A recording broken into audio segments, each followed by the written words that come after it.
You're listening to the Progressive Mind Show, your number one community building show in the world. Every Wednesday, 6 to 8 p.m. CST, live on Facebook and YouTube. Join us as we discuss pertinent issues that relates to you and I with your host, Alinko.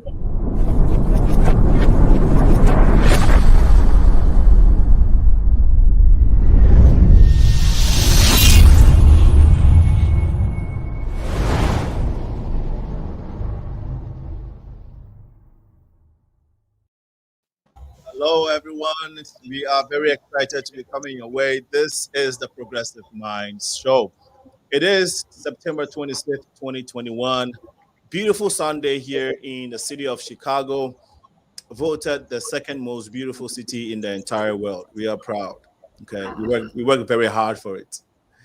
That was on the light side, but we are excited to be coming your way this afternoon, evening for some of you to discuss the issue or the topic that we've chosen today, which is Black people's time, African time, the way we manage our time as black people or people of the African descent is very interesting. So we have those great people, wonderful intellectual panelists who are going to be helping with the conversation. We urge that you share the feed whilst we about to get into this conversation, whether you're on Facebook, YouTube, or on Twitter, which are the platforms that we are streaming off live now.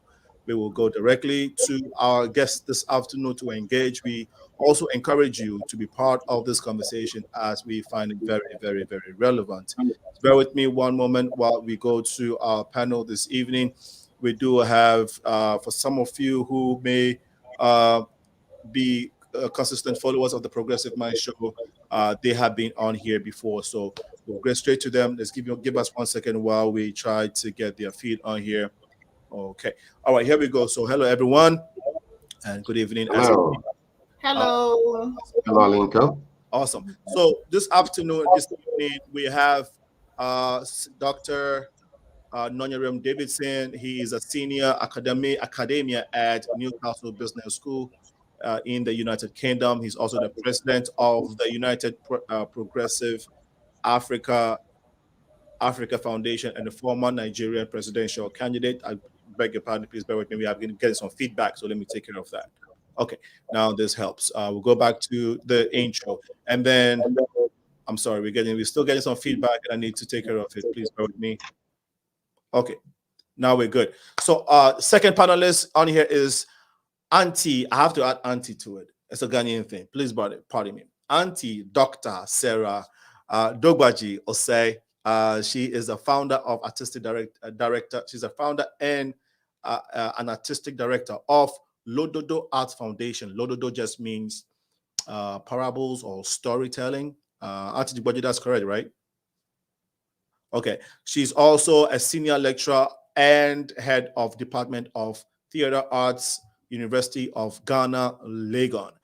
She is also she's been involved in a couple of things. She does folk performance in general and storytelling in particular. As I said, she also is a very community-oriented person, a researcher and an academia. She's done presentations on both national and international conference at both national and international conferences. I wanted to just give you a bit more background of this great of my guest and who you are. Some of you are already aware of. So let's go to Dr. NONYEREM and Auntie Dr. Sarah. Auntie Doctor, would you just want me to say Auntie Sarah and just drop the doctor? Auntie Sarah is great. Awesome. Thank you for that. It's fine. Yes. So let's start with Auntie Sarah. It's been today's Sunday. It's been maybe a month or 3 weeks since we had this that show, the previous show, and I just wanted to know the whole time you were in Ghana. We were just talking about how COVID and all of that is going on in Ghana. Give us an update. We're still in COVID, and there are a lot of deaths, and people are still falling to COVID. So give us an update on what's going on when it comes to the pandemic. Okay. Thank you very much, and good evening to all our listeners. It's great to be back here again. Yeah, talking about COVID, it is here.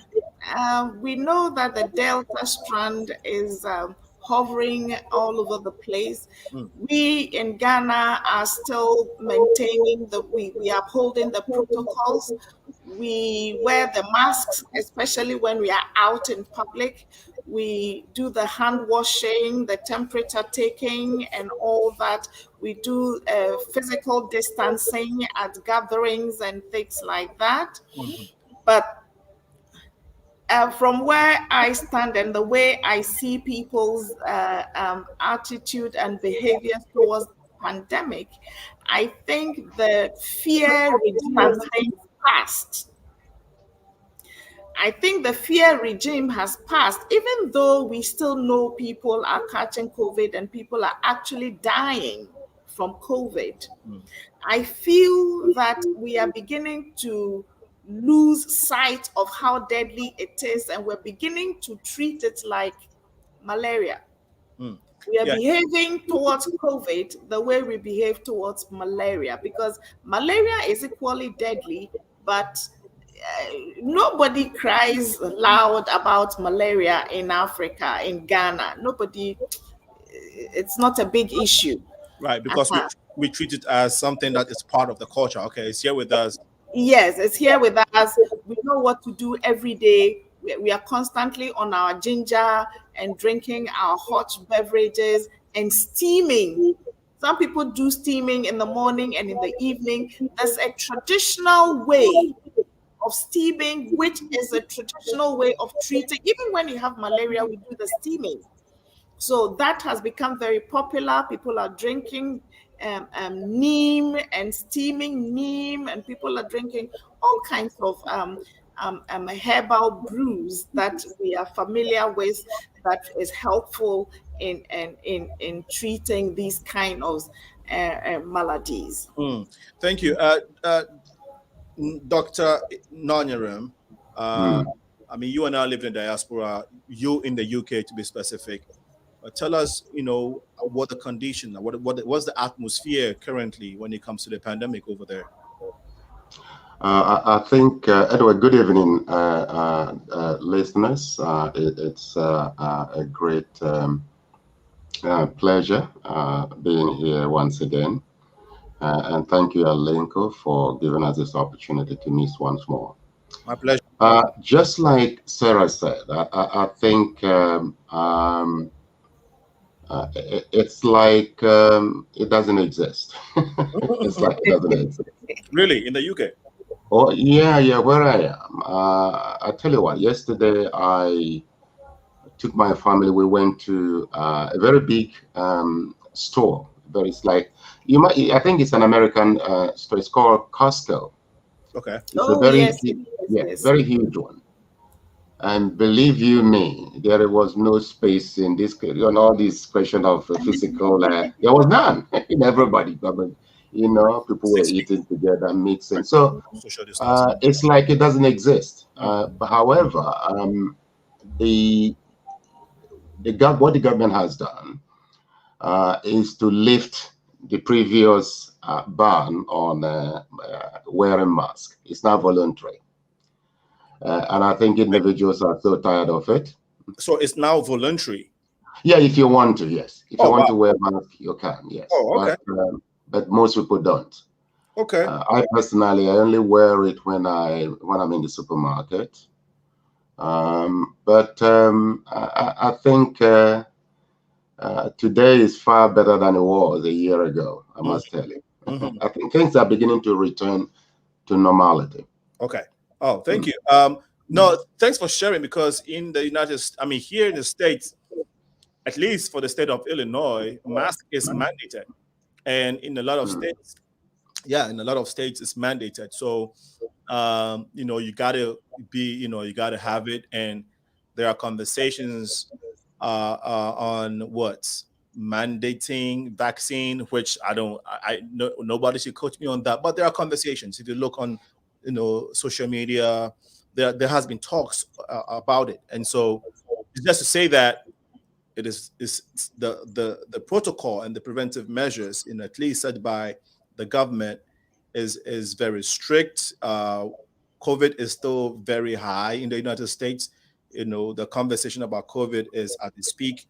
And so, for us, that's what we're dealing with. There's still a lot of reports of deaths due to COVID-19 itself. The Delta variant is on the rise, is catching up. And so the talk of vaccines is a priority in this country, literally. And the mask, actually, like I said, mandatory everywhere. You got to wear it. So that's on COVID, guys. Today it's not about COVID. We just wanted to, get a feel of what is going on, because that's what we are dealing with. Okay, and so we're glad that we were able to get a feel of what's going on in the UK, on the continent of Africa, and of course here in the United States. Well, so let's get to the topic for today, which is Black people's time management, how we manage our time. And I wouldn't be the one to tell you that we are always late, because we know it. And so let's try to see if we can use the few time we have today to dive into why I don't know if it's a syndrome, if it's an innate behavior, character. Did God make us this way, so that lateness is basically part of us? Dr. Let me start with Auntie Sarah. Were we made just the way we are, so that we just have to appear, or we just have to be at every event late? Is that an innate thing that God created us with as Black people? I'm sorry. I think, yeah, no, it was from here. So my apologies. Yeah, go ahead. Okay. God created us well. God created us beautifully. God created us uniquely. As Africans. For us to arrive at whether we are late or not, we have to get back to the beginnings of time. Absolutely. What does it mean? Time. A break, gamma, bay. What does it mean to the African? Yeah. You see, in the African concept of time, the African concept of time is very different from the Western concept of time. Okay. Our time is divided into day and night. It's into yesterday, today, and tomorrow, even though in BT and some people have argued that based on some language etymologies they have studied, the African does not have tomorrow, the concept of tomorrow or future. I personally do not buy into that, because once we have a word for it, it means we believe in it, we know it. Mm-hmm. So our time is divided into these. When you take one day, the day is Anapa, which is morning AM to evenings AM, and then Anajo, which is evening PM to morning AM. And these time zones are further broken down into Anapatututu, Anapahima, and Anapatututu is like very early in the morning, like the wee hours of the morning. It is a range. It occurs as a range. For instance, you can talk about Anapahima, which is like from 2 a.m. till about 3 or 4 a.m. So Anapahima is basically early in the morning. Very early, yes, the wee hours of the morning. Uh-huh. And that is that. And then we come to Anapatutu, which is from that time till about 6 o'clock. Which is 2 a.m. to 6 a.m. I'm sorry, 6 a.m. to 2 p.m. Yeah, I mean the demarcations are not that rigid. I don't have all of it from the top of my head, but okay. I could send it to you. Okay. So when you have that, and then of course the day is also broken down like that. Anapa, Anaperia, Area, Enumre, and all these ones, they are also ranges. Anapa is like from 6 a.m. till like maybe 10 p.m. And then anaperia is when the sun is rising and you can now feel the warmth of the sun. Okay. That is from 10, and then at midday we say opremuato in tree. We say opremuato, and that means there is a bird that lays its egg at midday. I don't know the English name of the bird, but they call the bird opremo in the tree language. Okay. And so when that bird lays, they say opremo ato. Opremo has laid. So that is a marker of time. That day, which means it is midday. Which that bird only comes around during that time of the day to lay. Wow. Okay. Now, there are also other ones like the cock crow. The cock crows to announce daybreak. And then there's another bird called bretuo. And bretuo also crows, but to announce dusk fall. So the life that we live naturally is so linked with nature. So when we say there's a meeting, we will meet Anapatutu. Everybody knows that we are meeting sometime between 6 a.m. and 8 a.m. Okay. So it is not, we are meeting at 2 o'clock. Okay. We are meeting at 5:30. No.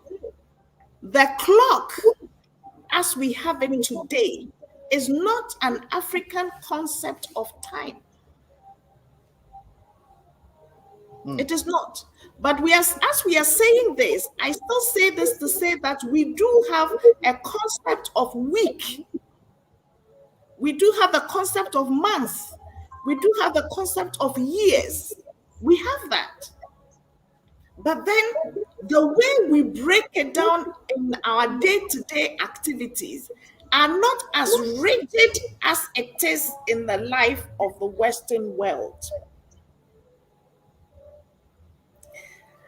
I find it very interesting that even up till today, in the light of all the modern technologies and all the interactions and all modernizations and what have you,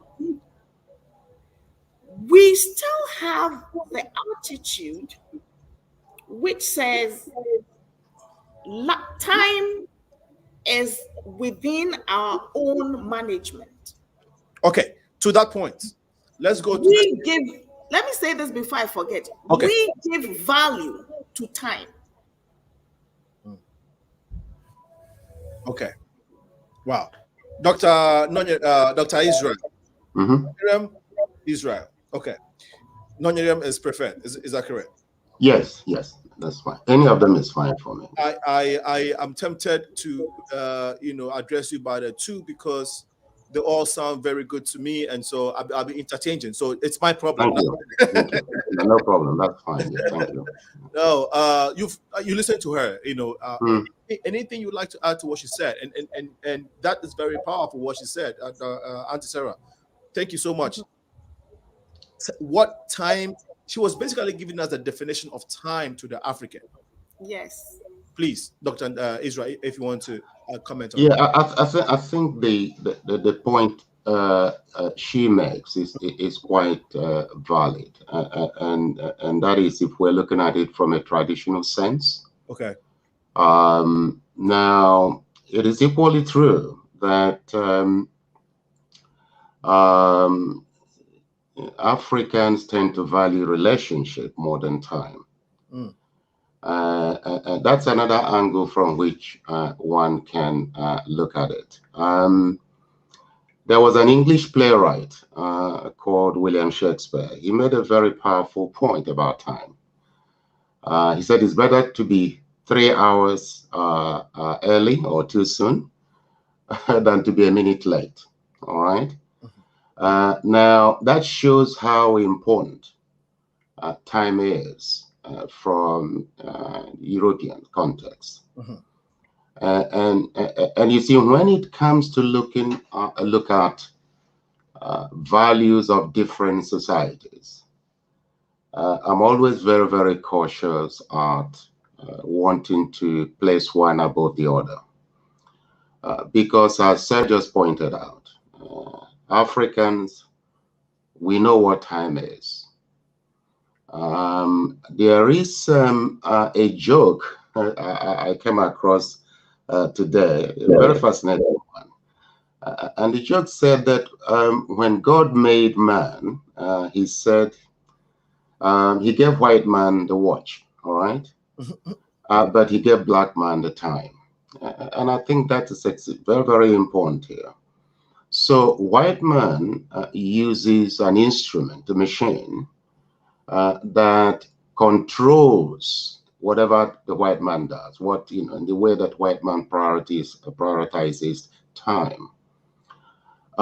For Africans, as you heard, Sarah say, time is within a range. And within that time range, relationship matters most. Now, let me explain this. We agreed that this program should start at 10 o'clock. Yeah. Now, from European perspective, it is important that we arrive exactly at 10 o'clock. It communicates responsibility. It communicates dignity. It communicates respect. All right. However, from an African context, looking back what goes on in Africa, I might also set out to arrive exactly at 10 o'clock. But on my way, I might meet a friend I've not seen for so long. And then he stops me. Now, I'm not going to say because there is a time, a very important time at 10 o'clock, I should not exchange pleasantry, because it is important that I maintain that relationship. So between the time I left home to the time I get here, if I meet about 3, 4, 5 friends, I will still exchange pleasantries. And as we go along, you see that is almost eating into my time. Right. So that is where I agree with Sarah very, very much, that this idea of time range, which is the same with Nigeria as well. And so when you say everybody should converge at a particular time, so you're looking at a range. Right. And I think that it is a very powerful, statement that she made there. Thank you for sharing. Thank you so much, Dr. NONYEREM. So you both have made very excellent points which cannot be denied based off culture, and you also gave us NONYEREM told us how Europeans see time, and I'm sure that was so you were referencing your point from, you said Shakespeare, right? Okay, and because he's European, and so based off where they are coming from, they attribute some level of importance or a high level of importance to time. Now, can we maybe go back some more and then try to see why? Doctor, based on what you said, Auntie Sarah, why does the African look at time in that sense, or with the range? Okay, so early in the morning, late afternoon. Why do we look at it by range? Is it because per our history, do we place premium on those ranges of time because of where we're coming from as Black people versus white people? Is that what influences the level of importance we give to time? It just is. Time. I will retract that word importance, but the way we see time. I'm sorry, I will correct myself. Okay. It is just the way we divide up time into portions. But what causes us to do that again? What causes us to do that? Is it because, like I said, that is how we were just made? That's how it's in it. If that's the reason, fine. If also that was influenced by maybe some wars that we fought, or because we have so much in abundance, and so we don't really have to rush to do things. I want to know the philosophy that drives, Okay, what we see. Yeah. okay. I will explain it this way. You see, there's a maxim which says ebre yen dontra ebre share yen nontra. The boundaries of time. You say a share is the boundary for your farm. Okay. You see, yen dontra. You don't weed beyond your boundary. Okay. Okay. This proverb is saying that life is lived in time. So, if, for instance, let's borrow the concept, the Western concept that we are used to these days. If you live on this earth for 10 years, you're born and you die at 10. That is all you have. Okay. You can't go beyond that. It's a limited, restricted number of hours and minutes and days. That's one is restricted. Right. And even in our context, it is still restricted. Okay. But what human relation, how well do you develop human relation within that time? That is what is important. Not because you arrived early at the meeting. No. When they say we have a family meeting at sundown, they will not say we have a family meeting at 5 o'clock or 3 o'clock or 6 o'clock. No. We have a family meeting at sundown. And you see, that already is a range. When Mr. A leaves his house, he stops by Mr. B. Oh, I was on my way to the meeting and I thought I should check on you and see if you're ready so we can walk together. Oh, sit down. I'm just about to put things in place. Then you sit down. And then they'll have conversation. They'll have that conversation and finish and get up. This is relationship. So they will develop this relationship. The value of human to human interaction and go to the meeting. Number one, it is stress-free. It is relaxed. It is not, for want of a better example, it is not robotic. It is not like that. So this is, I think, something that has been inborn with us. And so it is, I don't want to generalize, but most of us Africans and African descent, people of African descent, we have this tendency inborn. The most important thing in life is about the welfare of your other human being. Okay. Materialism is not the most important thing. Do you see? So I read a post recently that somebody said before the Westerner arrived, we did not have prisons. So, we did not have prisons. We did not even have money. So a wealthy man, the wealth of a man is not measured in money, in terms of money. You see, so our human to human or human to nature relationship is paramount. Okay. So, yeah, the doctor, I'm sorry, please finish please land if you have it. Oh, you can go on. I wanted, I wanted Dr. NONYEREM to help us understand. So so let's see if we can get the definition of time. I'm just looking at it here. It says the indefinite continued process of existence and events in the past, present, and future regarded as a whole. So, so that is what we have seen online. Dr. NONYEREM, is there any particular definition that, through your research, you can add to what we already have? If not, we want us to, come back to the issue of if just the way we treat time is an innate thing, an innate attribute to the African, then we know that okay, we were made naturally like that, and then we can move on to the deeper things, some of the things that we want to talk about today.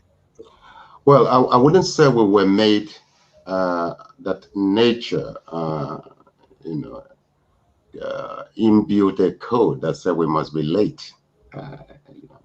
The question is, what is late? I think that is where I'm so much in agreement with Sarah. And because we operate within a range, which actually we don't call time. It is described in, and we understand it. Yes. And so as long as you arrive within that time range, right, you're on time. Yes. All right, you are on time. Okay. And the meeting will not start until that time range actually completes. Okay. Now, the thing then is, the question is, look, we're looking at this from the history of our people. But the discussion we're having today, I think we are also aware that we are in a new era. Yes. An era, a very highly competitive era, an era in which we are interacting with other communities outside Africa. And so when we begin to talk about punctuality, it is my understanding now that we are comparing Western interpretation of time to the way we respond to that interpretation. Yes. I think I think we need to define this very clearly. So, in other words, if we are operating within in African context, particularly, for example, we come from villages. Yes. As long as we arrive within that agreed time range, everyone on time.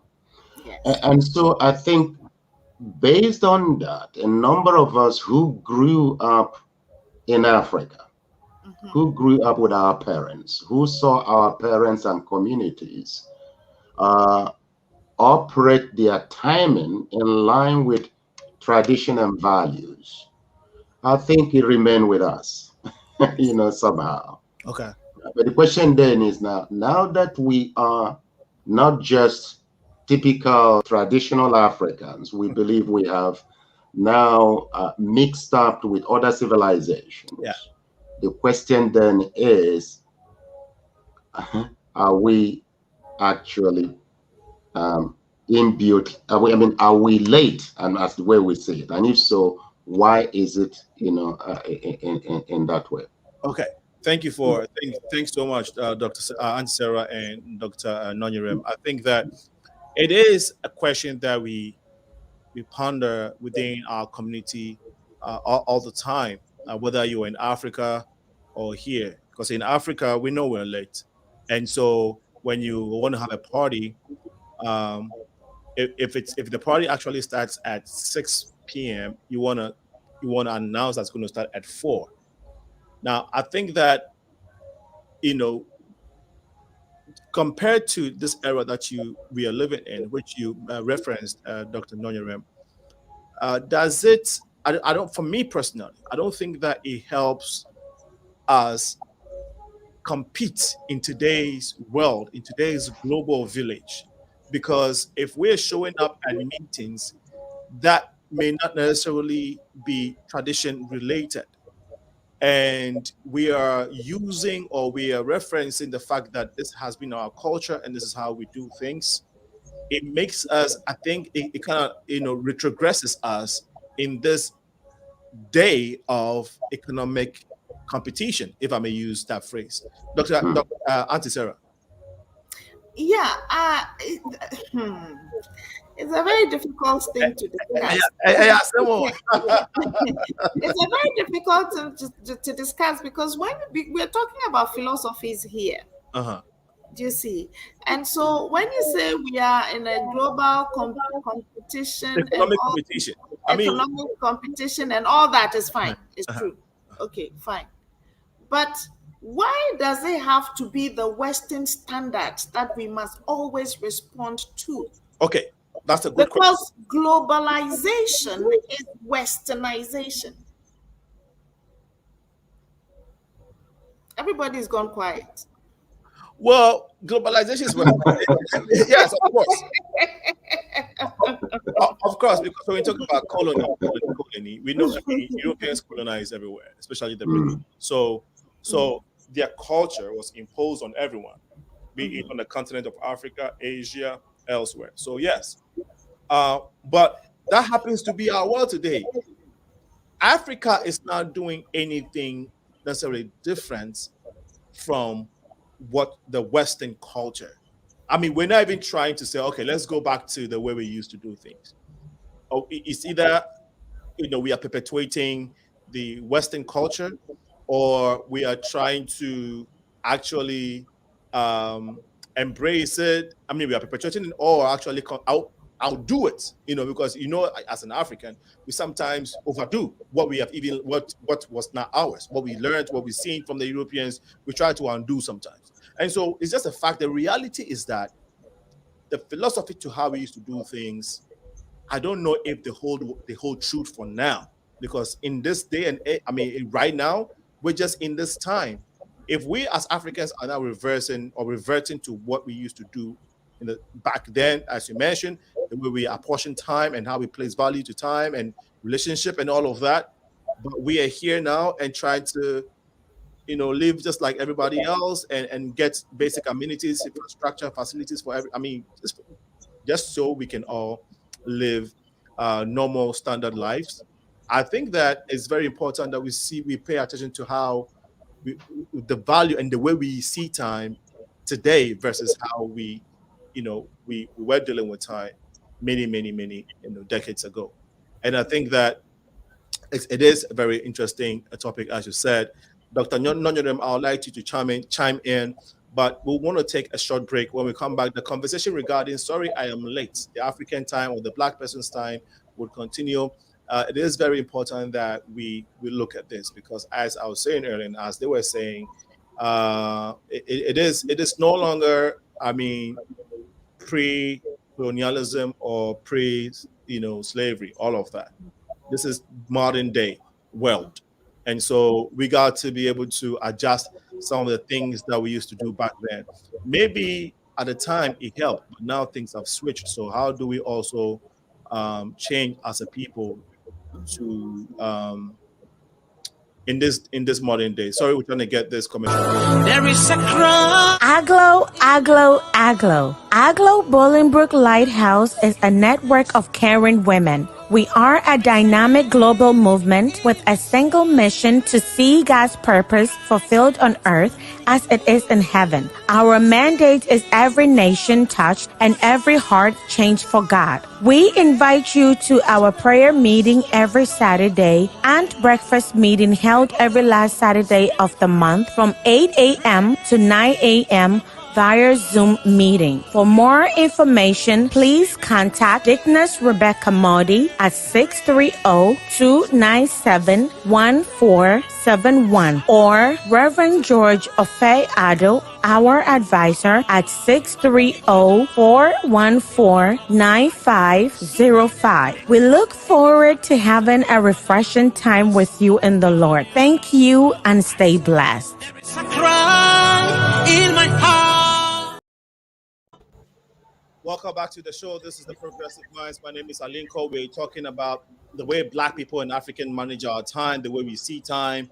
And the title, of course, is Sorry I'm Late. And I think that is a phrase that we use all the time. We arrive super late. And I think that economically, it's not the best way to handle business.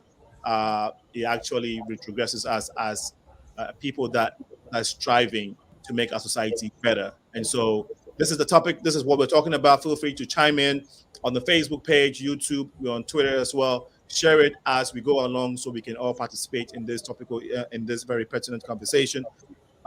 Is it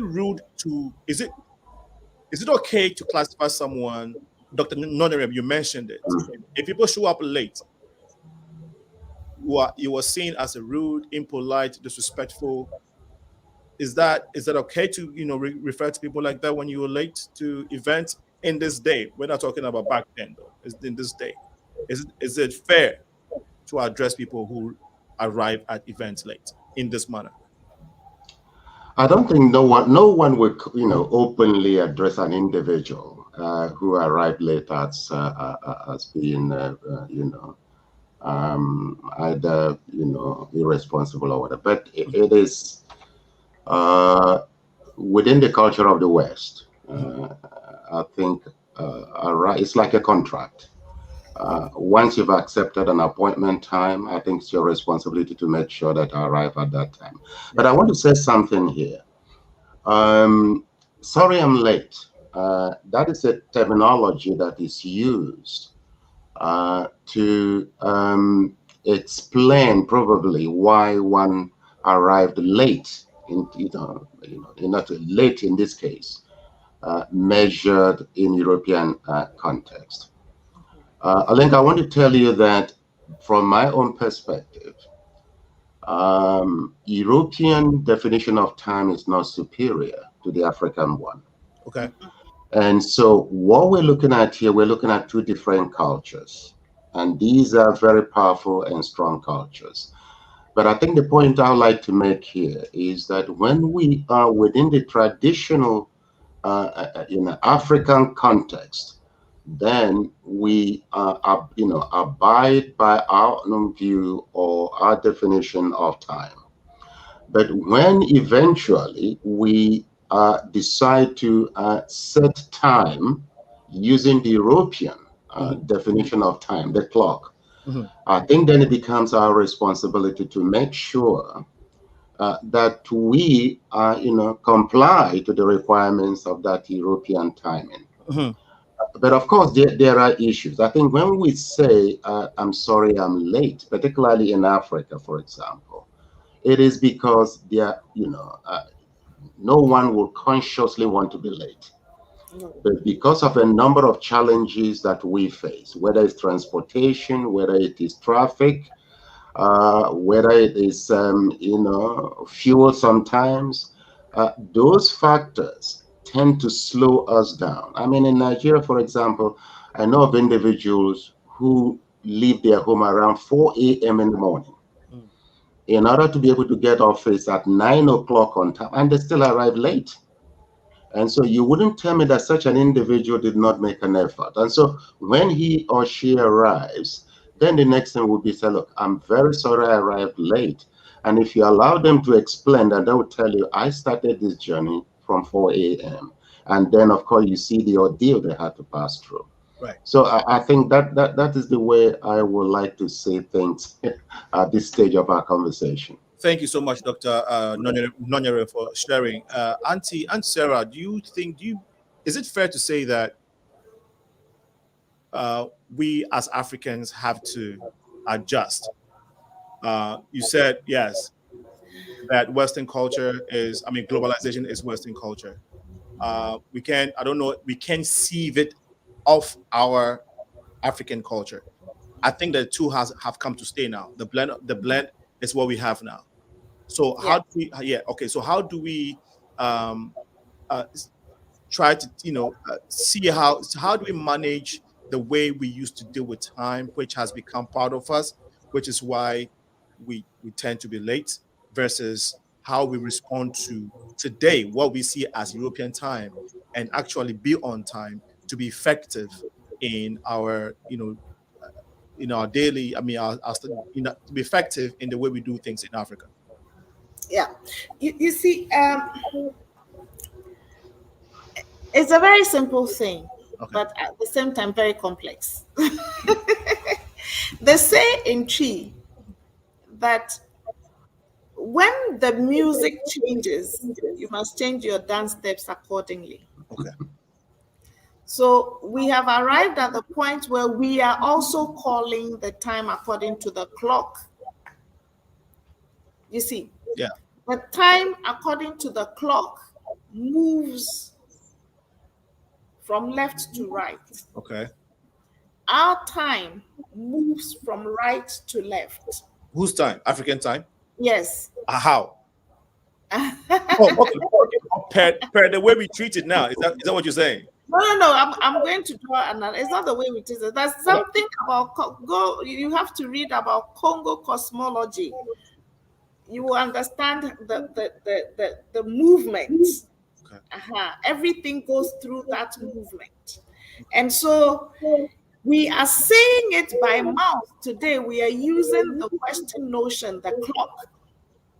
So, by all standards and by all wisdom and knowledge, and by our own philosophy, the music has changed. So, we have to change the dance steps.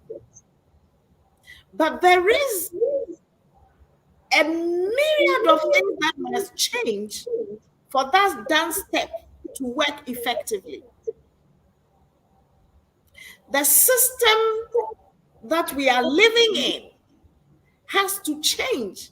You know, I was amazed when I was in Canada, and I lived in a place close to the bus stop, and the buses came on time. If the bus is supposed to be there at 5 minutes to 8, at 5 minutes to 8, the bus will appear. We don't have that, but we are aspiring to be like.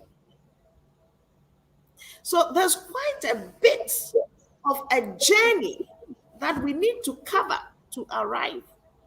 But I believe that consciously and and with all goodwill and with all efforts, we are all making the strides to change and be like, to fit into the new system. But I think we haven't covered half the journey Yes, yet. you're right. Yeah, that's very true, because even in the diaspora, Black people here who are not necessarily African immigrants, they have, it's called Black people's time, actually. That same syndrome that we're struggling with. If it is a syndrome, go ahead, Auntie Sarah. Yeah. I think it is something that is worthy of a deeper investigation. Mm-hmm. It is something that is more intuitive. I don't know. Yeah. No, it must be. It must be, because somebody was giving me this story about this particular topic, and I'm just I'm trying to remember what this person's story was, but I think it borders around the areas of how the areas of where the areas of what do you call it, the Caucasians origin, white people's origin, and in Africans where we're from, and so based off our history, where we're coming from, and all of that, it kind of like influenced the way we see time and the way we react to time. This is just like what Dr. NONYEREM said earlier.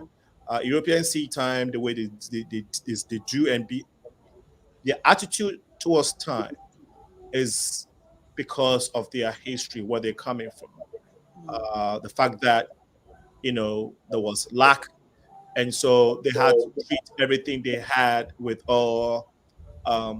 If you don't have something, and you're able to find a little bit of what you don't have, there's a way you handle it. You treat it with all seriousness, and so I think that was what I heard. I'm not sure how true that is, but it goes to the point that you said that our behavior towards time is intuitive. The black man, and it could be connected to this story that I heard, or maybe something even more, because it has to do with the way it has to be intuitive, because we just react to time in a very different way. I'm not saying all Black people.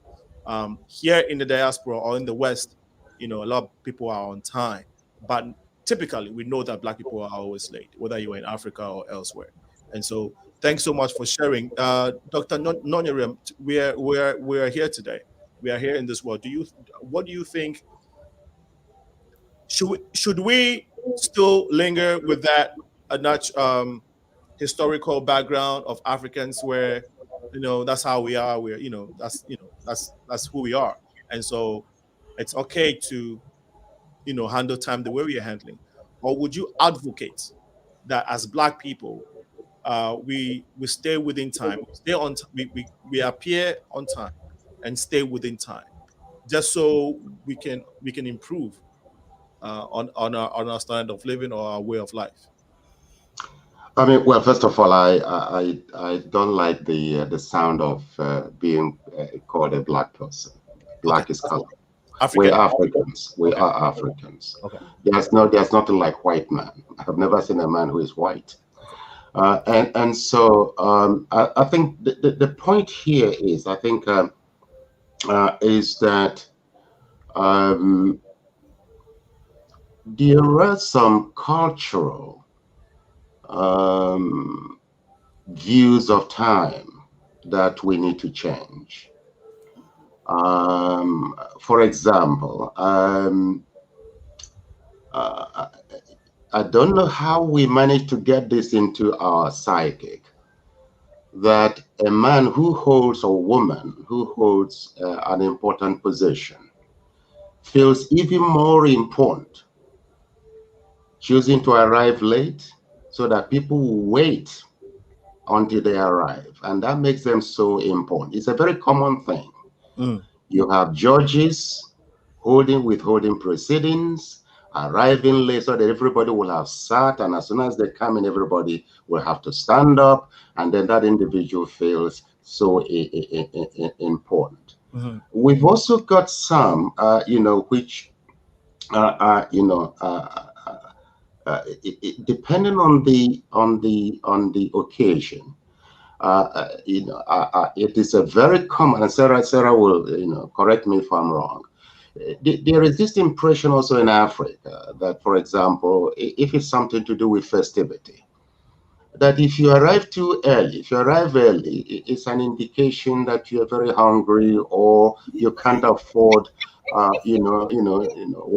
whatever is going to be served. So it is better you arrive late in order to communicate that you're a man of dignity. There's nothing there that is going to be too special. If it is a scenario of, say, for example, funeral, if you arrive too early, it is easy to assume that probably you're coming to celebrate the death of your enemy. And therefore, it is better you. So there are quite a number of cultural, views that almost control the way we react to time. That is the reason why I'm saying here that European interpretation of time is not superior to ours. For us, we move with nature.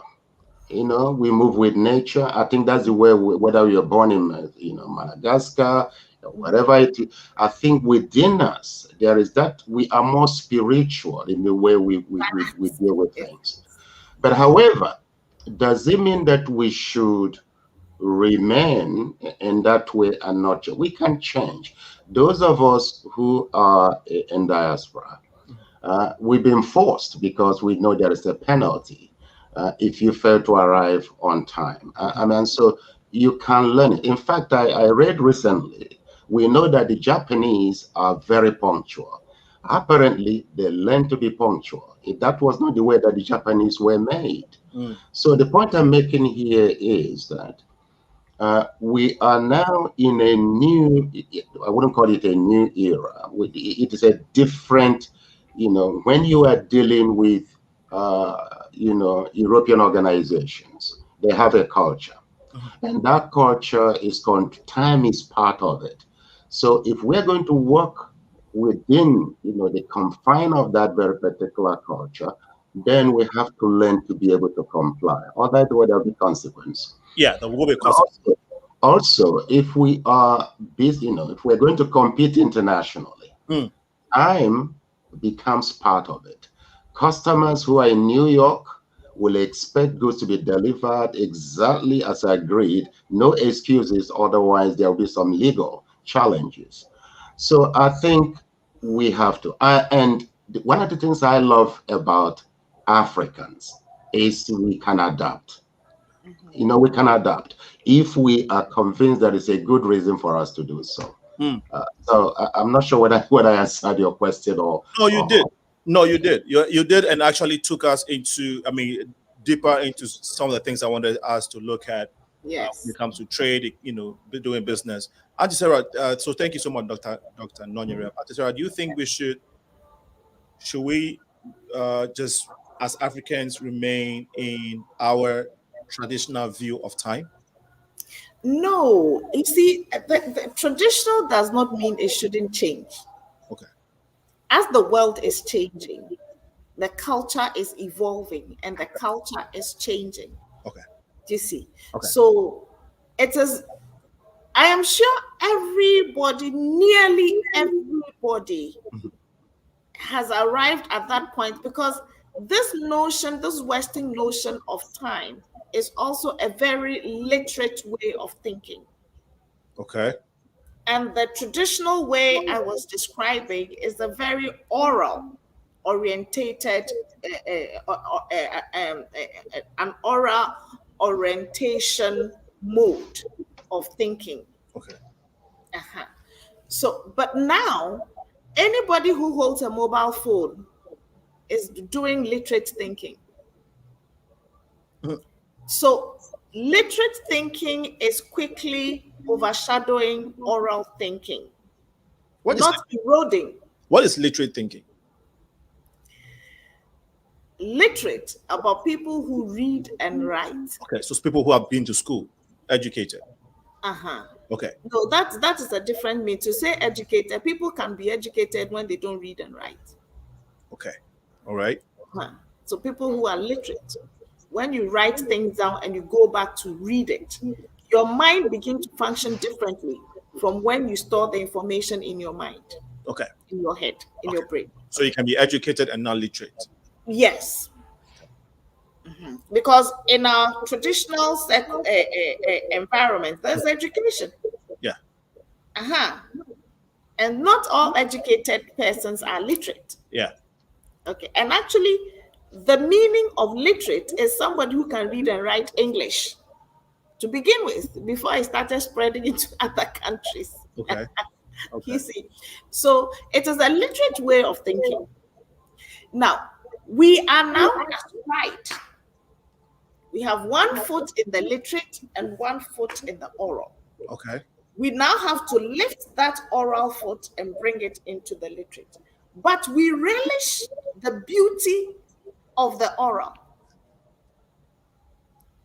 We relish the beauty and the relaxed way in which we feel towards the things we're doing.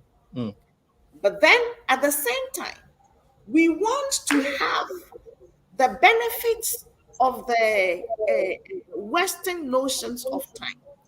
But honestly, my way of thinking is this: so long as culture is dynamic, and so long as even today, in the most non-literate communities, you will hear people say time in terms of 1, 2, 3, 4, 5 o'clock. There should be a possibility of rethinking the way we consider time. Not necessarily so that we can compete with Western cultures. I don't believe in that. It always leaves us, no, I don't believe in that. No, I don't. It leaves us in a lurch where we are always struggling to be like. Yeah. So I think that thank you so much, Auntie Sarah. That's a very valid point. But I want to connect it to what Dr. Nonyerem said regarding, us doing business and how it affects us. In Ghana, this approach to time and work, as you know it, people are reporting to work at 11 a.m. when they're supposed to be there at 9. To Dr. To Dr. Israel's point, there are a lot of factors that can hinder someone from getting to work on time. Yes, and we understand that. But a lot of times we treat work, the attitude towards work is such the way that we give excuse to, we are always late, so we kind of like pardon people who are late, because we have accepted it that it's part of us.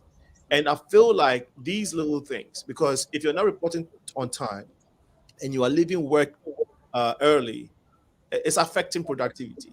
If you're Yes. supposed, yeah. So if you're supposed to have meetings and you're supposed to be there at 11, somebody's waiting to strike a business deal with you, and you report at 2 p.m. when the meeting was supposed to start at 11 a.m. and you approach it as, yeah, I'm not trying to compete with the Western time. I'm an African. I'll get there when I get there. I think it's hurting us No, more. It's hurting us more than anything. no. You see, the thing is not a deliberate thing.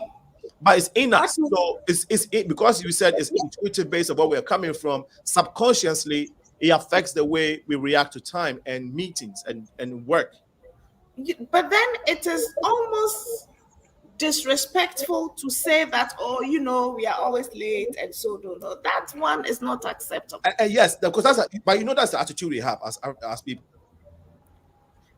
As who? as Africans. Let me be specific. As Ghanaians, being a Ghanaian, I've been in Ghana, and people can go into when we go into places, we already know it's okay. It's like in our head, it's fine.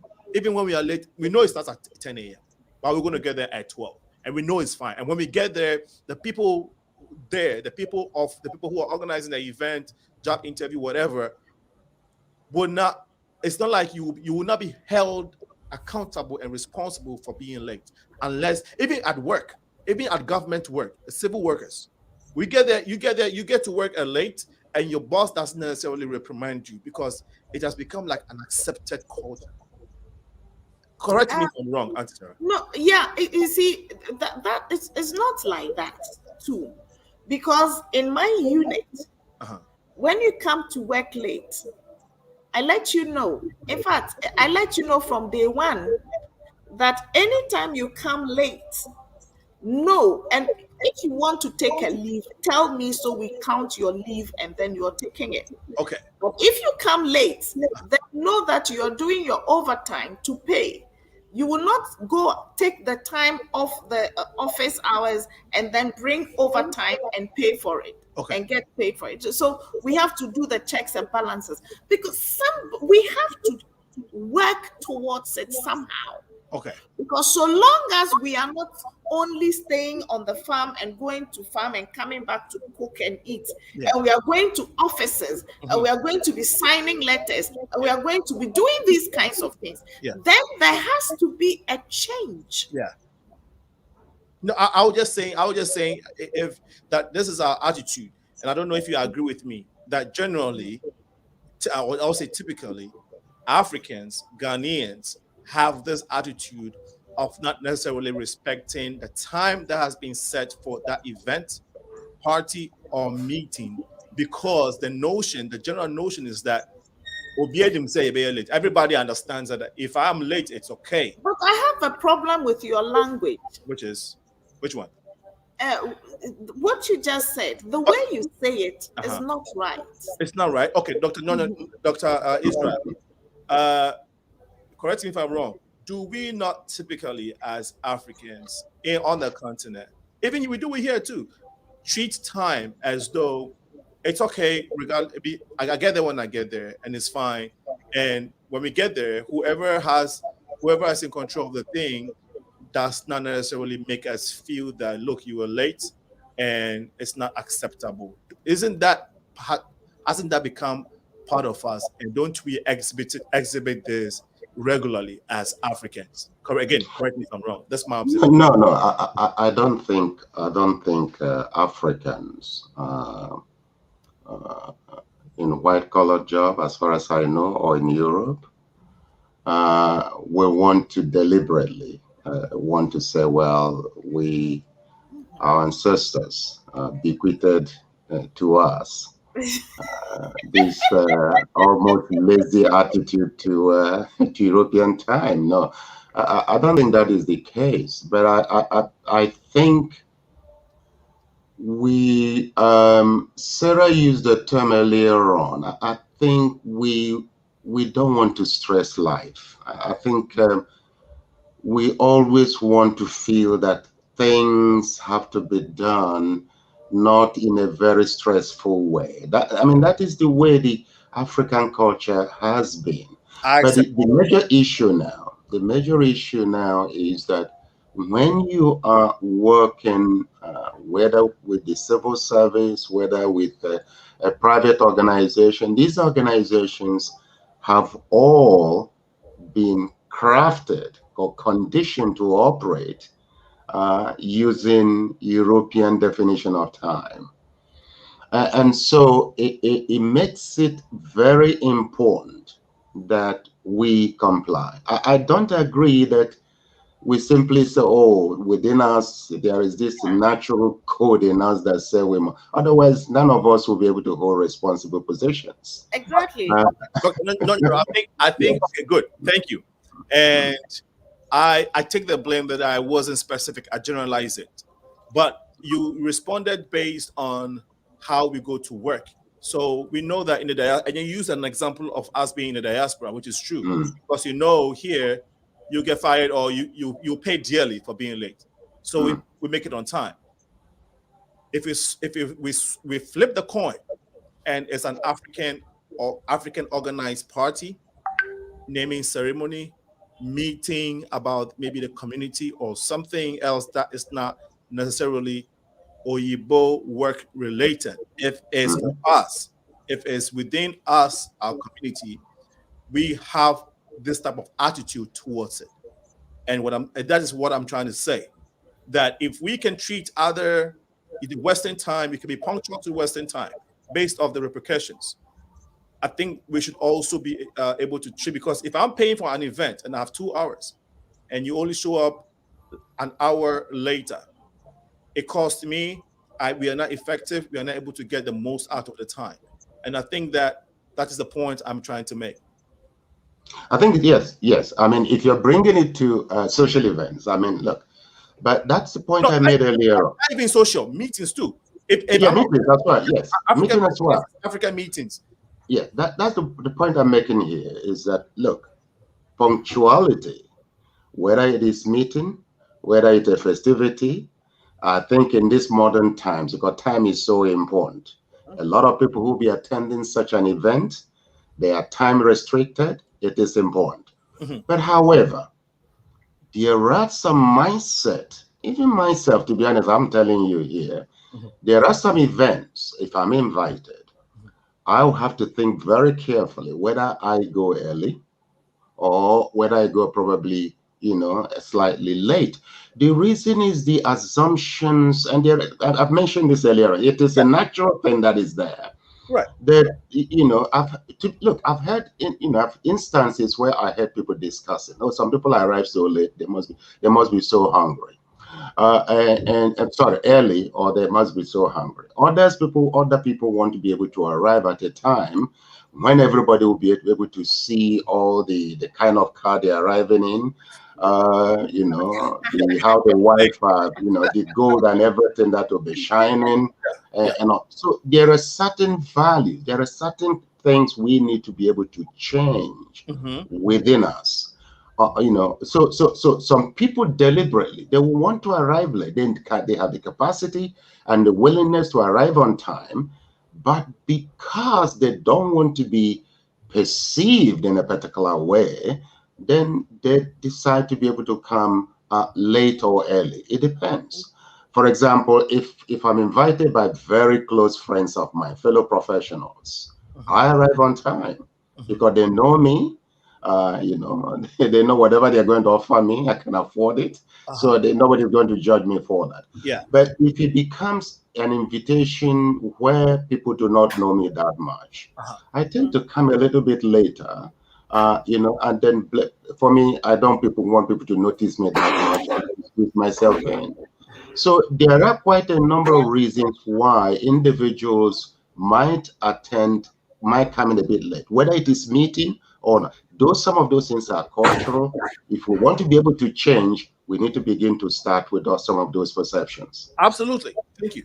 And that's what the point that's actually what I'm trying to look at, because there I think there's a high urgency for change when it comes to the way the African or the black man looks at time. No, I'm sorry. I take from your point of correction, Dr. Israel. The African has to see time, because Auntie Sarah, I want to ask you, in your department, you said that you've set rules that you can't be late. If you're late, there are repercussions, right? Yes. And you are on time too. So obviously, you place value on what we have all now come to accept as, whether it's European time or modern time, we have all come to accept it. And it works effectively for your department, for your productivity, and for your vision. So Exactly.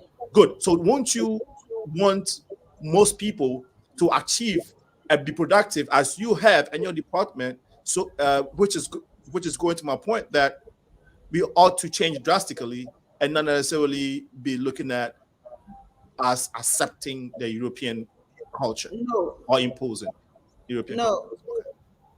no, no, because if it is a social gathering, why should people be stressed, rushing around to get there? Okay, because somebody paid for 4 hours and somebody has because okay, let me say this. I'm sorry, I didn't want to interrupt, but Yeah. if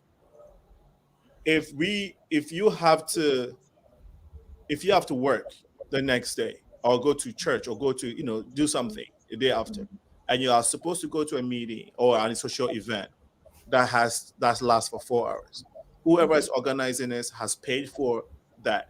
After that 4 hours, something else has to be done.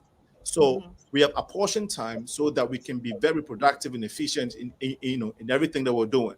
So if I look at it from what you're saying, or people look at it from what you just said, don't you think that we will not be able to, be more effective and productive? Again, I'm using your office and your department Yes. as an example. Alinko, Yes. you are talking like a Westerner. Yes, because I live in the Western world. Thank God for that. We thank God for that. Listen, listen. Okay. Your life is already stressful. Yes. We're trying to find rest. Okay. And we thank God for people who have found money and are organizing social events. We thank God for their lives. Okay. So why they have organized the event and they are soliciting my time to come and rejoice or join the party. I will come on my own terms, shouldn't I? Not on their terms. Okay. This is my candid opinion. Well, okay. If I have a class at 7:30, I am there at 7:15 latest. Yeah. That's true. So my students come and I am already there waiting. Yes, that's true. But if you have a party, yes, I think you're right. I think parties. Yes, we can drop the party out of the equation. When it comes to us being on time. So parties, these things that we take, we do casually for fun. Yes, because if you go into the club or the bar, you don't have to be there at any time. So yes, I understand. But where we have everybody, where we need everybody to be present to begin, where your presence becomes important in the event that is being taken place. Like for instance, there's a meeting regarding your department that all students and departmental members have to be involved in, so we can all deliberate at one time. We want to seek everybody's view. We start a meeting at 10. You are giving your speech. Somebody shows up 30 minutes later. Then after 30 minutes, they're asking you questions that you stated 30 minutes ago. So now you have to go back. And you know what I'm saying? So it takes you back. And so what I'm saying is those things, though, let's take away the party, the social events, meetings, going to taking government, civil workers going to work on time and leaving work at the set time and not early is, I think, the things that we have to look at. So I agree. Yeah, I am interested in speaking about this particularly because I work in academia and I also work in the communities. Thank you.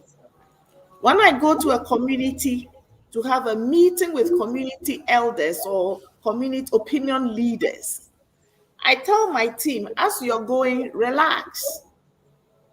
Don't go and be anxious about when are we leaving, when are we leaving. Relax, because they will come when they will come. Okay. That is the reality. Okay, that's the reality. So let's Yeah. go. Okay. So, but then when I go to the formal institution, the rules of the game have changed. So the dance steps must change. That one, I will not accept. You will come when you will come. You have to come when you have to come.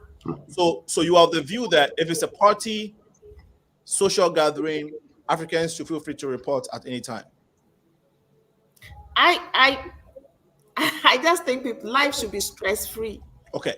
So can I come in here, Alenko? Let me come in here briefly. I think we're mixing two things here. If you are looking at events organized in an advanced country, what happens is there is a lot of time restraint. If you hire a hall, there is a time for it. And therefore, those Africans living within that community understand that. And so I think it's as important then that they attend within the time range to make sure that, you know, they participate in whether it is meeting or whatever. But if you look at African context, where whatever party, whatever meeting that is being organized builds into it that understanding of infinite time. I've never seen anybody who organizes a wedding and says, my wedding will just end in 2 hours in Africa. No. I've never seen anybody who calls a party or a birthday party and says it's going to end. A lot of them is from morning to night to the following day. So there is a lot of time built into it. And so time is, time is nothing. Let me give you one example, a very important. When I was in Wales, in Wales as a student, one morning as I was going to school, that day, Wales can be very cold. It was very wintry. And, heading to University of Wales from where I lived, there was a very steep slope, and this very old white lady slipped and started rolling through. And I had a 9 o'clock lecture. I wanted to be there on time. And while she was screaming and then skidding, all the white people were just walking very fast because they wanted to meet time. I mean, all of them want to be in the office. Now, as an African, I got a little bit confused. Should I rush and then meet my normal, time schedule? Or do I have this poor old woman who was screaming for help? And of course, based on my African, the way I was built, and my understanding of time, my priority, the priority now becomes relationship, making sure that that very old woman, that I help her. And of course I did. I arrived very late. So when I arrived, I tried to explain myself. And now this is important here. I explained myself to my lecturer, and he wouldn't take any of it. But the Indians, the Chinese, the African students who were there clapped for me. The European students were very angry because I had, I bumped in the midst of discussion. So you can see where value of time, that is where the culture part becomes very, very important. So that wherever we are as African, I think there's an inbuilt in us, that compassion element, which overrides anything called time. I think that is very, very important. Yeah. So back to what I was saying, if it's in Africa, where provision already made, and nobody, you can even look at churches, that people can go to church 6 o'clock and they will remain there till 6 o'clock in the evening. It's amazing, it's amazing to me, So, yeah. So I thought we look at it so that we're not mixing two things. Yeah. European context and African context. Yeah. I'll tell you. Let me give you an example today to support what Dr. NONYEREM just said. This morning, I had an engagement, an event to attend. and I had a role to play at the event. Because of that, the event was supposed to start at 7 a.m. Because of that, I was up by 5:30 and got myself ready. At 6:45, when I was ready to drive out, I get a call on my phone. It is this close associate of mine in the West, and needed to talk to me desperately. You know the way your systems are. This person lives alone and is overwhelmed by a problem and needs to talk. I put my bag down and I took the key out of the car and I listened to her. After all, what? That one life is more important than appearing and because if I'm not there, somebody will do it. Wow. So yeah, I pay attention to this person and made sure she was settled before I left. And I said, listen, we crossed the boundary of frustration. Before I said to her, listen, can I go and come back? I'll call you back in the evening. Wow. Yes, to make sure she is settled. This is priority. I mean, this is it. So people at the event will think, oh, she came late. Not too late to do my thing, though. I still went and played my role. But I made sure I gave attention to somebody in need. Okay. Excellent point. You're still watching. You're watching the Progressive Mind Show. We're live on Facebook and YouTube and on Twitter currently. A few comments, questions have come through, and I would like to go to them. But let's take this short commercial break. When we come back, the conversation on "Sorry I'm Late," the Black people's time. Now I know I can't say Black, but no, Dr. NONYEREM, you know, people say Black all the time, so it'll be difficult for me not to be using Black, especially living the diaspora. What Black means? I think we need to change that. We need to change that because I think we need. I think you see what you present. Okay, sorry. Yeah, when we come back, I'll let you. Yeah, I'll let you try. I'll let you change that for us. I'll let the two of you change it up. Welcome. Chris Toffee Financial Company is ready and available either group or one-on-one basis to help you understand different investment opportunities in America that you can invest in with any amount. The right college account for your children to withdraw money. We can help you to get appropriate life insurance that you can withdraw money or take loan. And if you're in the process of buying or refinancing a vehicle or a house, we can help by building up your credit score. We also repair credit by permanently removing negative items such as medical bills, collections, late payments, foreclosure, bankruptcy, inquiries. We also help all businesses to get business loans and credit by building their business credit. If you need any of our services, please feel free to contact us at 512-999-6724 or chris@christoffee.com or visit www.christoffee.com. Thank you. Welcome back to the Progressive Mind Show. My name is Alinko, and we're talking to Dr. Israel NONYEREM Davidson, an academia at Newcastle Business School in the United Kingdom. He's also the president of Progressive Alliance. Is that correct? Progressive Alliance. A former Nigerian presidential candidate. We also have next to him is Sarah DORGBADZI OSSEI.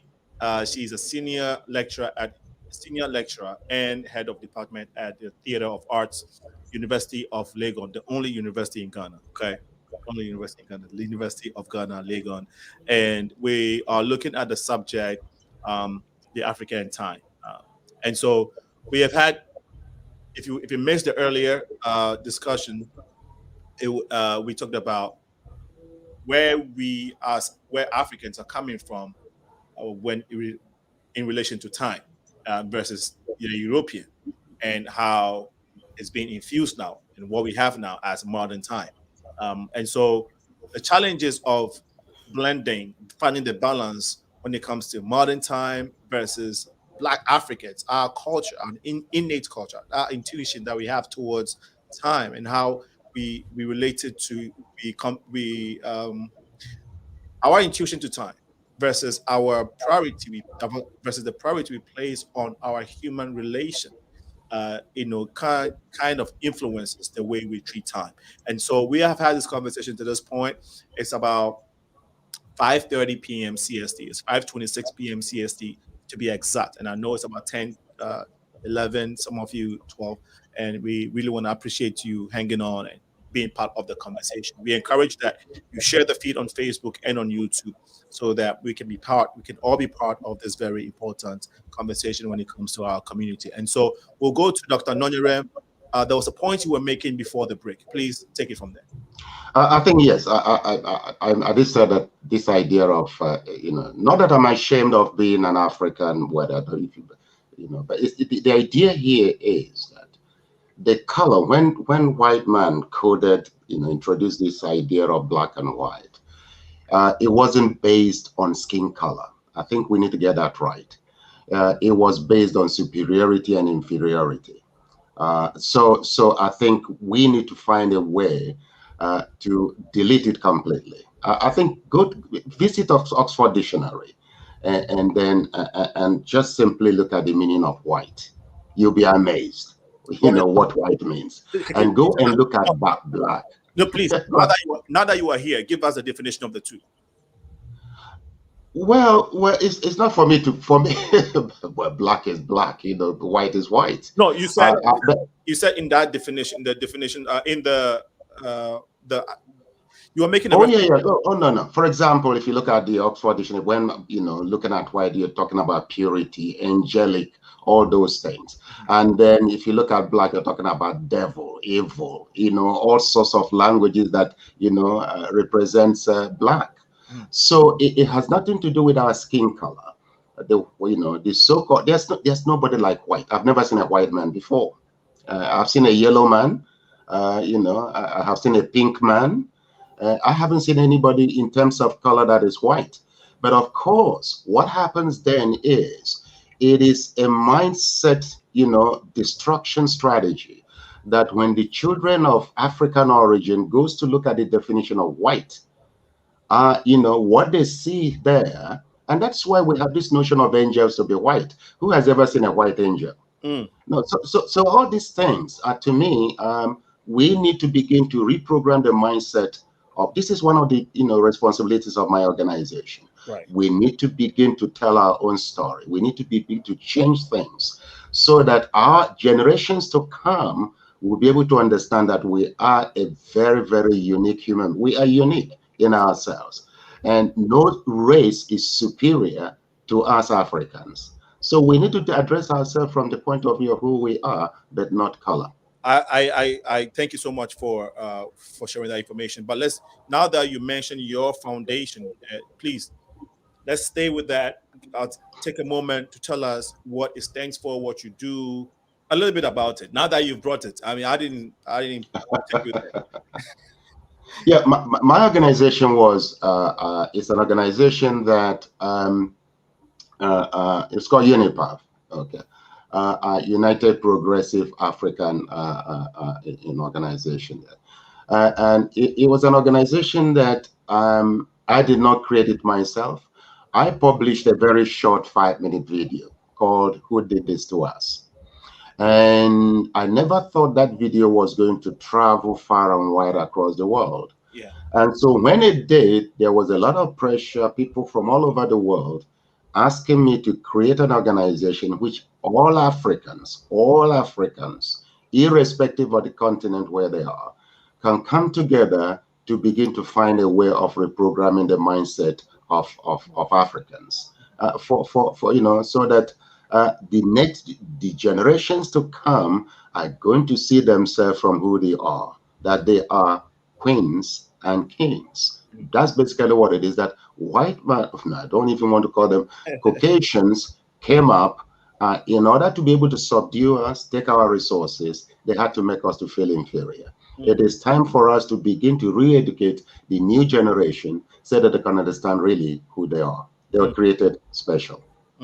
There, yeah, thank you. And yeah, that 5 minutes video, "Who Did This to Us?" Very, very powerful. I saw it, I followed it up, I researched it, and that's how I found you. So yeah, that's a very powerful video. And I think that you have about 2 or 3 more let's during the show we'll try and play a snippet of one of the videos. And but Auntie Sarah, I know you whilst he was talking, you might wanted to. I know you wanted to say something. If you do, please go ahead. If you did want to say something. Yeah, I wanted to say that in addition to what Dr. NONYEREM said, even the way that color coding has the meanings that color coding has assumed, it transcends Africa. I think today, when in the language you are speaking in says black, it even includes Indians and all that. Yes, that's what they've done. Yes, absolutely. Yeah. So I think, and we want to talk about Africans, isn't it? Yes. Yeah. So let's not do. That's what I wanted to say. That the color thing is really not good. It sounds offensive. Thank you. Yeah. Thank you. So, like I said, thanks for the clarification, the education. But again, if you live in a diaspora, the word black is what everybody uses to describe it, the African, right, or the African descent. And so I personally will resolve in not using it. And, now that I've learned, I hope that you out there will find common sense in what we're saying and start addressing the African descent as African. That's what they are. That's what we are. There is a systematic plot to perpetuate self-hate. Yeah. And yes. One of it. Yes. And I think it's worked to a very large extent in Africa, because if you see how some Africans want to like to bleach their skin so they can look light, and the fact that we place so much value on the word. Auntie Sarah, I was talking to somebody yesterday, and I was telling him how deep what we're just talking about is when it comes to the continent Africa. We were not physically enslaved there, but there's a lot of harm that was done to us as Africans on the continent. In the Akan dialect or the Akan language, if I wanted to refer to Auntie Sarah as my beautiful queen, we use the word mibroni, right? And it's in our music. It's in our music. Legends have made music. Mibroni, and and other songs. Sorry. Do you know the meaning of brony? Yeah, we are referring to the white person, right? No, but what does that expression mean? Obroni, abronye, like abroni. Abroni, right? So what I'm saying is, we were referring to them as what abronye, right? That's what we call them. However, the people that are using abubroni, I do not understand the origin of the word. Now we ascribe it as a title given, just like a black, right? It's called black man. So we just think, oh, black man is because we look black. And so a lot of us have come to accept it. And so we are using the word black as a description of or as a description, an accolade for excellence. In this context, in the context that I just told you about, when we use Broni in Ghana, we are referring to our beautiful ladies as we are adoring our beautiful ladies using the title that we, the name that we call the Caucasian. You see what I'm saying? You see the point I'm coming from? So I'm saying that's how deep it is when it comes to self-hate, to the point where we are placing that much value to the color, to the point where we would ascribe it as accolades to our queens and women. Our women, basically. Okay. Is the point I'm making? I thought that is used for people with light skin, isn't it? It's used for people with light skin. But yes, Obroni means light skin, right? Okay. That was my understanding when I was in Ghana. Yes. Exactly, and that is the general understanding. But Auntie Sarah will give us the true meaning of it, right? Okay. But what yes, I know. Yeah, but what we are saying is that that word has become it's what we use now. It has become a word of endearment. Thank you. It's an endearment word, very common, that's being used. But again, if we were to, if a man was trying to shower accolades or praise his wife or his woman, we try to, how when you want to praise someone and you shower accolades, you find words to describe the excellence and the beauty and the glamour of the person. Mm-hmm. We use the word obroni. Mm-hmm. Dr. NONYEREM, is it making sense now? Which means, to mean that my beautiful white woman, like my white woman. You see what I'm saying? Instead of saying my gorgeous black woman or my gorgeous woman, we're saying you are so beautiful. I'm giving you the title white, which is supposed to be an endearment word, like a very high affirmation word, or not affirmation word, but a high accolade word, right? To say, let's want to say, let me use Sister Auntie Sarah for example. Supposing she's my girlfriend, and I'm in a good mood, and I'm saying, "Hello, my pretty, beautiful, gorgeous queen." And in those words, if I want to go up a little higher to make her feel so special, I call her Obroni. I call her my beautiful white Sarah, or my white Sarah, which depicts how much glorious she is in my eyes. And when we're using that word Obroni, which we equate to white, to describe our beautiful woman. Is it making sense now, Dr. NONYEREM? Yes.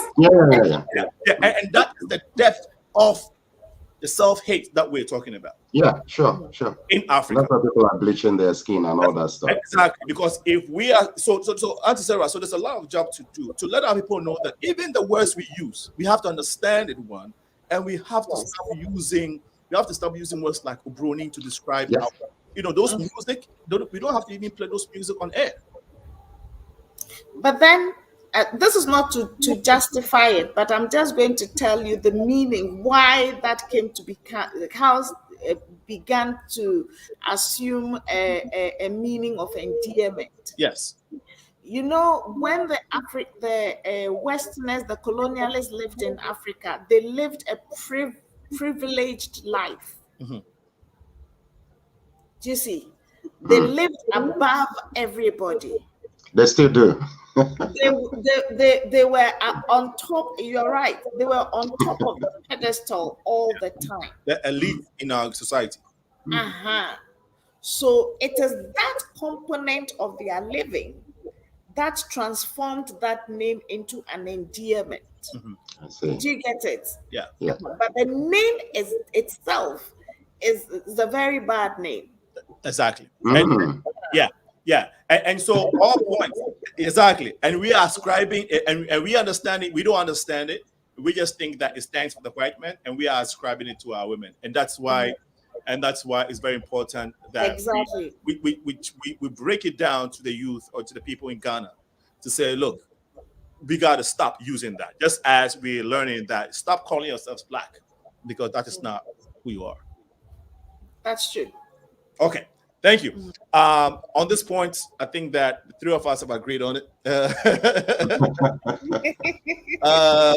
So far we have agreed on something. All of us have agreed on one thing. So it's interesting. And all we're trying to say is that these conversations are necessary to be had. We have to tell our story, and that's what we're trying to do. Yes. We probably wouldn't do it to the best of our ability, and that's why we encourage you to be part of the story or the conversation. Feel free to call in. The number is 815-277-5047. 815-277-5047. Feel free to ring in to share your opinion and add to what we're talking about. Ask questions. And we shall also be reading the comments that is coming on the feed. You're watching the Progressive Mind Show live here in the studios of Chicago. And we are, the city of Chicago. And we will be taking a short break. But before that, let's go to the comments on the feed. So we have Adalda, she says, it's always better to travel well than to arrive. So Adalda, maybe if you want to come back again, because I'm reading it, but I think you mean something else. So if I'm not getting it right, please help me out. For customs, I hate what Adalba just wrote is that I think what he's alluding to is better late than never.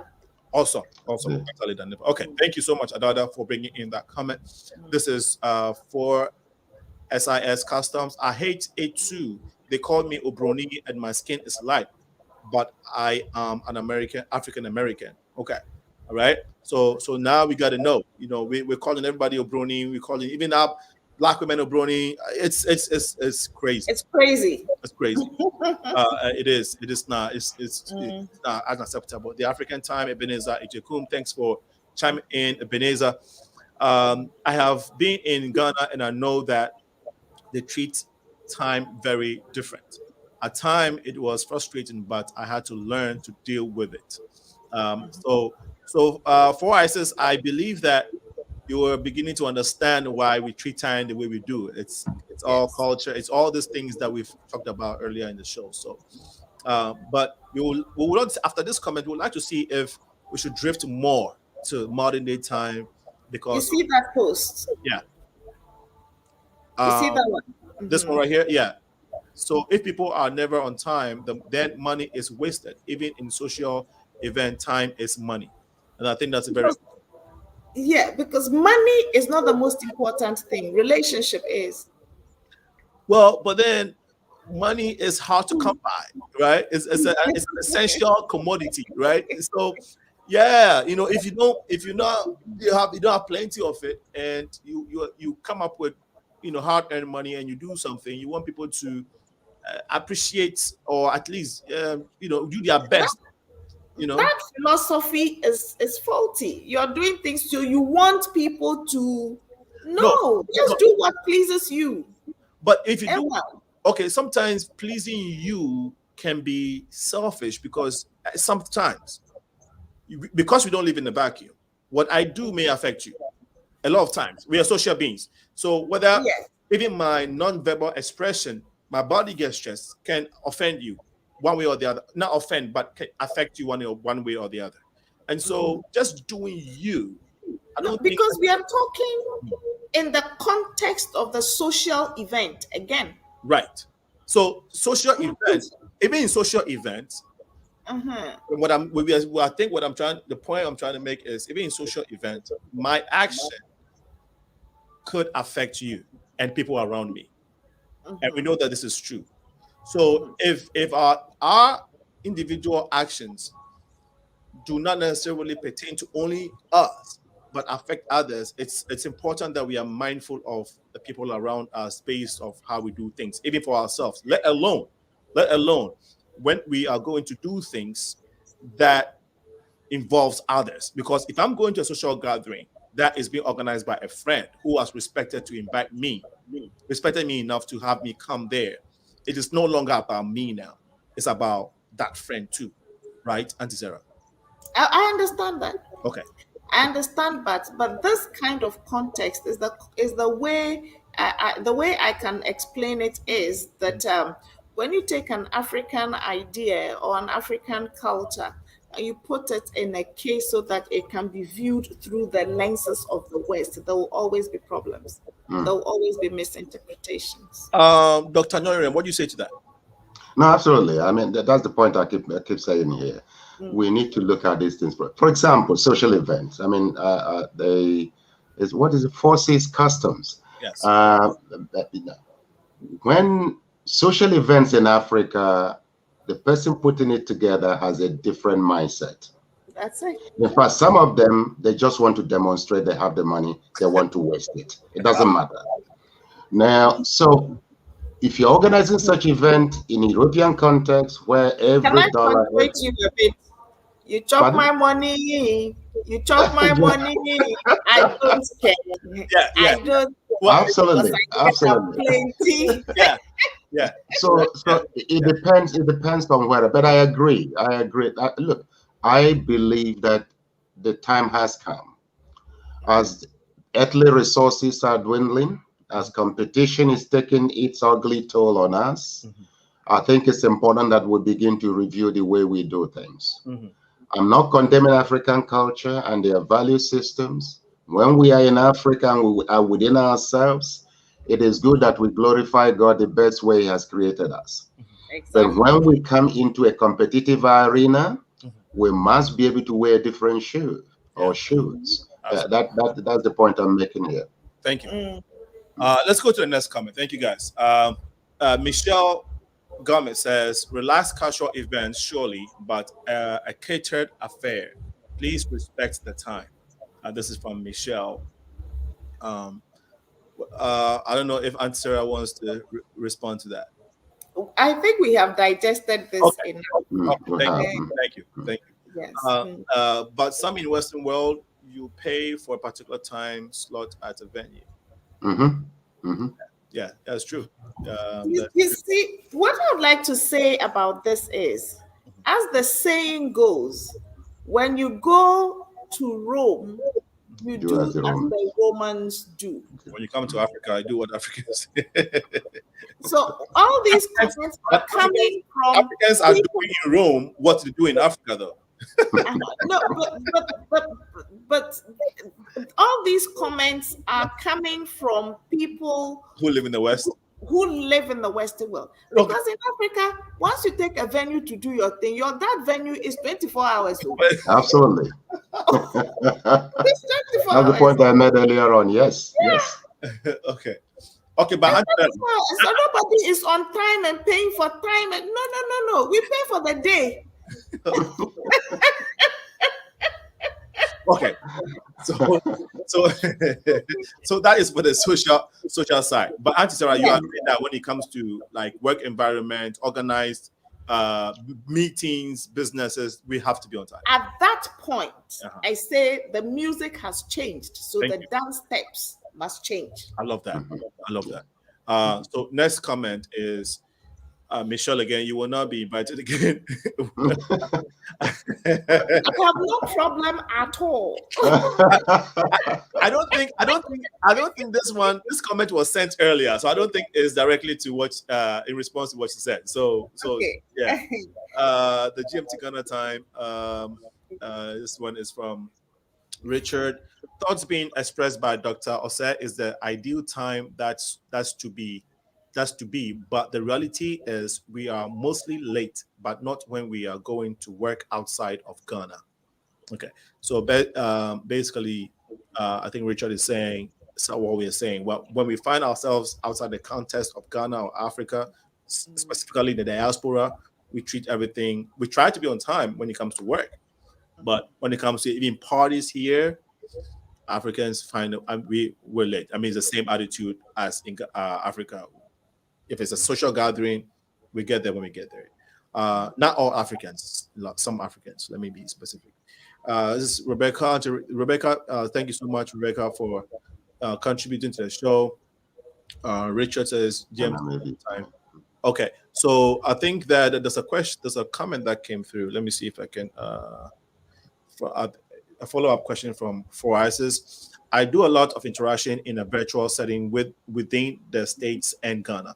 If the Ghanaian involved parties are not on time, then it can cause problems. If the Ghanaian involved parties are not on time, then it can cause problems. Okay, thank you so much for your comment.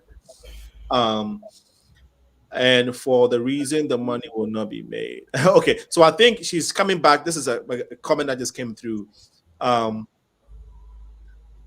I4RSS, if you can call in, I think you're making very, very important points, but I'm trying to piece it together. They make sense. Trying to get pieces together so that I can have my guests respond to it. But if you can call in, it will do us a lot of good. 815-277-5047. 815-5047. Dr. NONYEREM, we have had this conversation for some time. Dr. NONYEREM and Auntie Sarah. It is about 9 minutes to the end of today's discussion, and we really want to appreciate you all for sticking with us all this time. how do we move forward? How do we find a balance, Dr. NONYEREM? Because, like we all have said, we have come a long way. It is no longer back then. It is the modern time, modern era now, and we're doing international businesses. We're doing businesses in Africa. We're trying to be productive and all of that. We talk about all these natural resources that we have. If we are able to, if we want to get there, if we want to make use of all these natural resources to the benefit of Africans, how should we approach time? I think there are a couple of things we need to bear in mind. Is that, like I said, when we are dealing with the outside world, when I mean by outside world, I'm talking about if we are not dealing with within our own cultural setting, we need to bear in mind that time means, it has a lot of very important consideration within the outside world. It's a mark of respect. I mean, it demonstrates your ability to convey dignity. For interviews, for example, if you're late in any interview in UK or United States, I think you might as well, kiss that very job goodbye. So it is something that conveys, dignity, and so we need to bear that in mind. Also, time is so important in the competitive arena because, for example, we are discussing. We want to control Africans. We want to control our resources.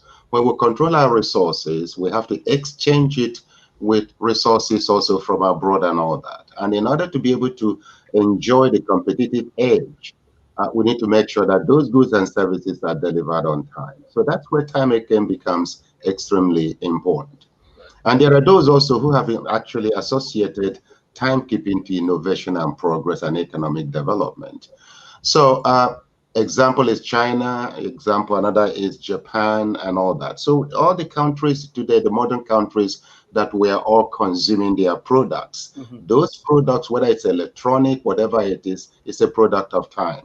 So I think it's important now that if we really want to be able to compete with the rest of the world, that we need to begin to change our mindset, all right?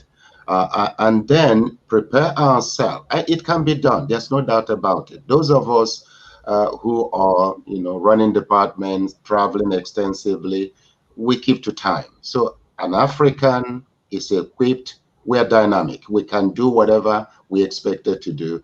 But there are various training. There are various opportunities for those who are struggling. They should seek help and make sure that they fly the right flag so that, we prepare for a highly competitive future to come.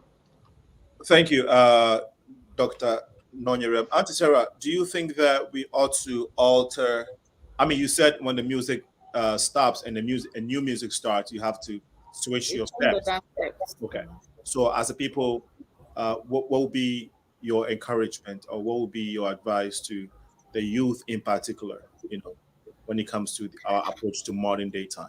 Yeah, I will encourage the youth in particular in today's world of information technology superhighway and all these things. I will encourage the youth to rearrange the furniture in their minds concerning time. I will advise, not because I think we are competing with anybody or no, but because it is necessary for us to change some of the things we are doing, because the culture changes. And so long as we are beginning to do literate things, we have to imbibe the literate response to time. That's it. Okay. So I think you were more philosophical about it than direct. Auntie Sarah, I want you to be direct. So if people are showing up at work at 10 a.m. instead of 8 a.m. and leaving at 3 p.m. instead of 5 p.m. Well, yeah. Uh-huh. I want you to say something directly to those people in Africa who treat work they don't do private work like that, but civil work, government work. How? Yeah, I wanted to. What message do you have for them, for those people directly? No, for those people specifically, they have to understand that they are the government. Okay. So whatever they are looking for government to do, the government doesn't do that. The government doesn't do the government. They are the government. What they are not doing is what is causing the things that we are missing. So if everybody would do their work well and on time as they are expected to, because it is a formal environment, the time is not in their own hands. They are being paid according to how much time they are spending in that place. Plus their productivity. So they have to reconsider their decisions. Actually, not reconsider, just do it. You got to adjust. You got to be on time. You have to be on time. That is why provisions have been made. You have leave periods. You can sign up for your leave. I need to do the sign up for your leave and go. You have sick leave, sign up for your sick leave and go. If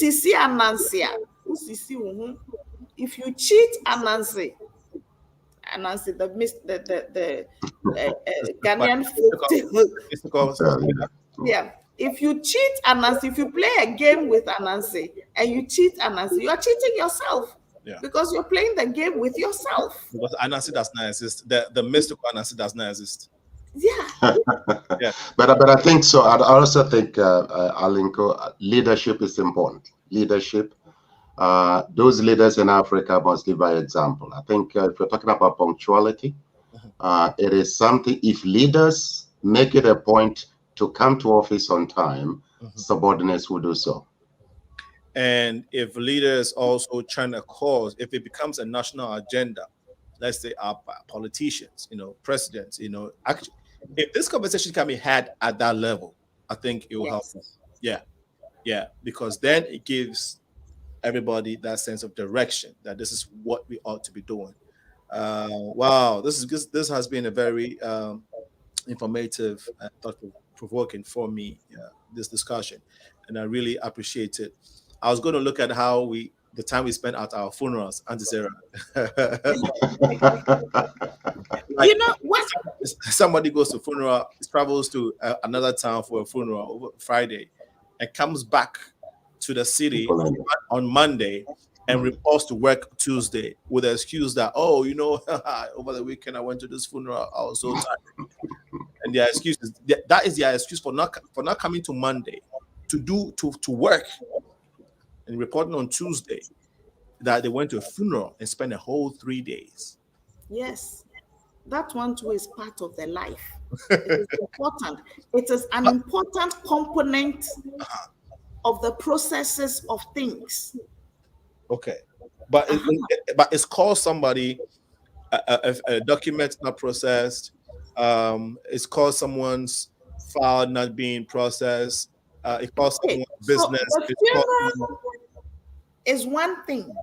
Yeah, but the person is another. Yeah. So that person who has to go to that 3 days funeral should take his leave and go for that 3 days funeral. I hear that. You get the point? I hear that. Because the funeral is just as important to him as the work, or even probably more important. And that is another discussion altogether. Yes. But also that's the reason why you have what they call compassionate leave. Many organizations do have that. So take the leave officially and go. Right. Wow. And not use government's time. No. And then one I don't agree. Exactly. We all don't agree on us being late to government work. Work in general. Let's respect people's time.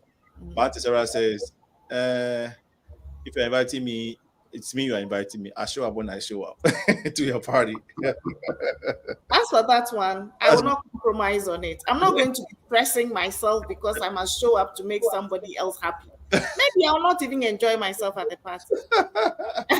I mean, oh man, guys, I have been through things that have made me arrive here. Yes.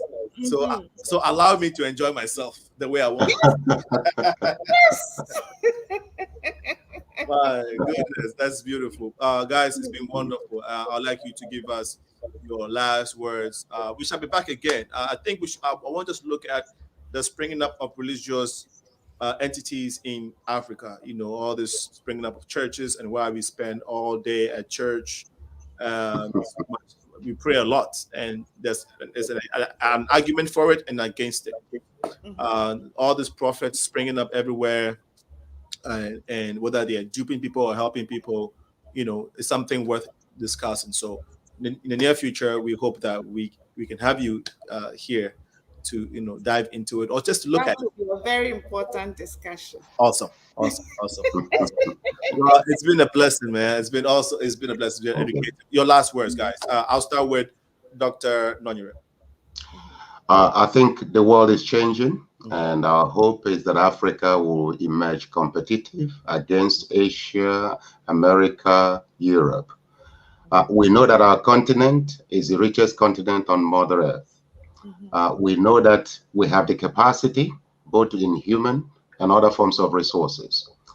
But we also recognize that now time is crucial. Time is so important. How you manage it determines the future itself. So we need to change the way we do things. I still value African culture and tradition. When it's all Africa, within our settings, within our villages, we do things the way culture demands. But when we come to competitive arena, we have to compete as the best. Thank you. Thank you so much. And I did like you also to provide your social media handles, because you still come up do these short videos. And if somebody wants to read more, I said we're going to play a snippet of your video, but yeah, the conversation didn't allow us. I think that was my fault. I missed it. But yeah, go ahead. I do have presence both Facebook and as well as YouTube. All they need to do is Israel NONYEREM Davidson, wherever you put it, and you will see my details. Okay, awesome. And links. Yeah, awesome. Auntie Sarah, please, your closing remarks. Yeah, the story is told that scientists are struggling and climbing up a steep mountain in an attempt to get a discovery made. But by the time they arrive at the top of the mountain, they'll find that the people of the humanities are already sitting there drinking tea. So I'm saying this to say that the scientists are likely to be Africans. The scientists are likely to be the Westerners, and the tea drinkers or the cocoa drinkers on top of the mountain are Africans. Africans are on top of their life. We know exactly where we are going. We know exactly what it is we are doing. But people, if you have taken the trouble to cross over to another land, then when you arrive, you have to live according to the rules and abide by the structures that you have found to be relevant. You are well able to do more than what has been attributed to you. You are born with great intellect and fortitude. You can adapt to every situation. So once you have willingly now crossed over into the land of others, the rules of your hometown will not apply there. Please and please again, respond to the structures of time as you have found it there, because you have gone into the house of another and you must live according to how they live, so that you will be embraced, that you can blend into the system. And we at home, we thank God for how far we have come.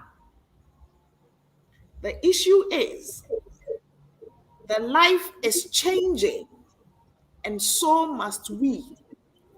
If we don't change along with the music, we will be dancing off beat. Wow. Let us be sensitive to the rhythms of life as they change, as they grow, as they just develop, that we may dance in tune and not be discordant. Wow. Okay. So you heard from Auntie Sarah. Okay. He is the head department of theater. The head of Theater Arts Department of the University of Ghana. Thank you. LEGON. Thank you. On that note, we want to end the show. My social media handles. Yes, so Auntie Sarah. Lododo Art on YouTube, on Twitter, on Instagram, Facebook, I think WeChat and all these people. Yeah. So you find Lododo Art.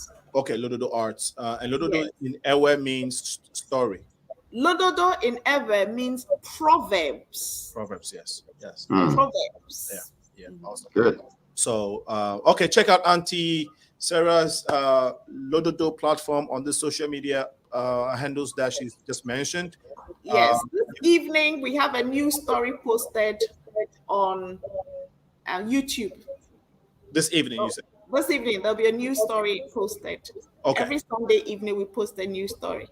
Oh man, I hope that it would have been.